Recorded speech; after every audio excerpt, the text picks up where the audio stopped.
the fishing trip. Over here, Grandpa, Noah shouted as he walked down a dirt path. He was headed towards a small creek in the woods behind his grandpa's house. Grandpa and Noah went fishing every Saturday morning. "This is our spot," Grandpa said as he set down the tackle box. Noah opened it and threaded a giant worm on the hook of his fishing pole. Grandpa took a seat in the grassy patch near the stream.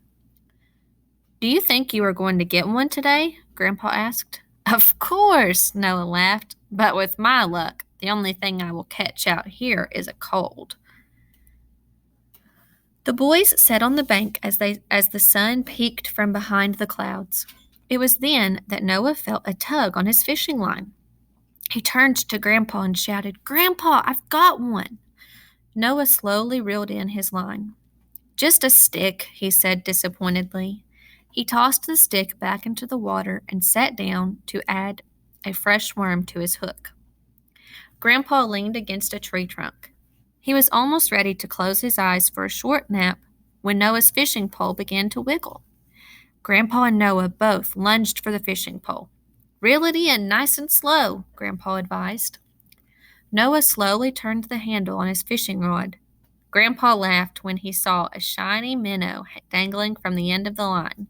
"Toss that little guy back. He is smaller than that stick you caught earlier," Grandpa joked. The sun was directly overhead when Noah's stomach began to rumble. "I think it's time to head home for lunch, Grandpa," Noah decided. "I guess we aren't very good fishermen."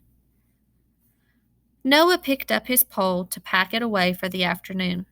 Suddenly, the line began to dance. "I've got something, Grandpa," Noah shrieked. "You've probably got a rock on the end of that hook," Grandpa teased. Noah yanked at the fishing pole. He pulled and pulled until a gleaming rainbow trout flew out of the water. Noah wrestled the giant fish onto the bank. "That's the biggest fish I've ever seen," Grandpa said.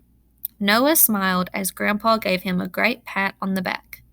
"That fish will make an excellent choice for lunch." After you read the story, then you're going to click on the second Google slide and you're going to answer the questions about the story. You can drag these circles to circle your answer on the multiple choice questions. On number 4, it says to underline the sentence in this section that shows what time it is in the passage. So you can drag this line to underline your answer. You have to find the sentence that helps you figure out what time it is. So it may not say exactly it is 4 o'clock, but there's a clue in these paragraphs that helps you figure out what time it is. And then number 5, you will click in the box to type your answer.